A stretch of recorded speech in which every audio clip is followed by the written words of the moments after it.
The final goal is to eradicate humanity as we know it. Once you understand the final destination, it becomes much easier to look back and identify the psychological conditioning, the biological tampering, the cultural grooming and the educational prepping that we have been subjected to for decades in preparation to making us accept a post-human future. It takes a lot of physical and psychological abuse to get an intelligent species like ours to agree to its own extinction.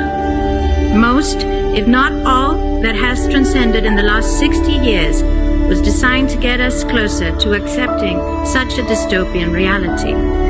Whether you care to accept it or not, we live in a hyper-controlled matrix where our perception of reality is meticulously planned, managed, and executed in order to control and steer us in whichever direction they wish. And the direction is a post-human world. For this, they first needed to destabilize, dehumanize, and demoralize humanity through every means possible.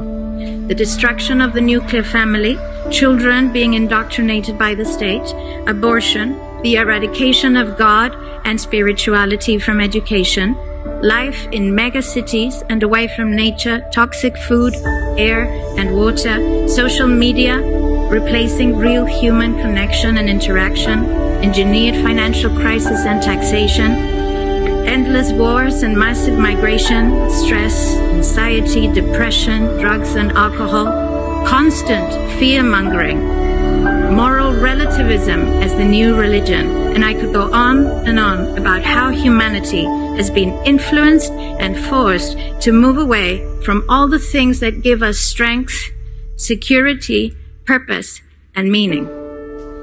A weak, immoral, disconnected, ignorant, and unhealthy population is an easy target for the next stage, the creation of an entire generation of androgynous beings. Masculinity is under attack psychologically, culturally, and biologically.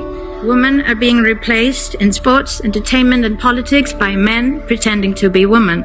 And children are being indoctrinated at school to think that gender is a choice. The transgender movement is not a grassroots movement. It comes from the top.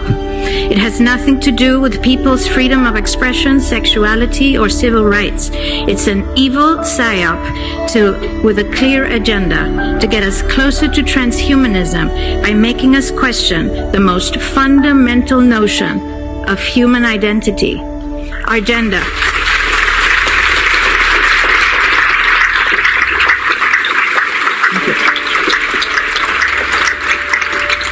If you don't know who you are, if you already identify as a hybrid between a man and a woman, you will be easily convinced to become a hybrid between human and machine.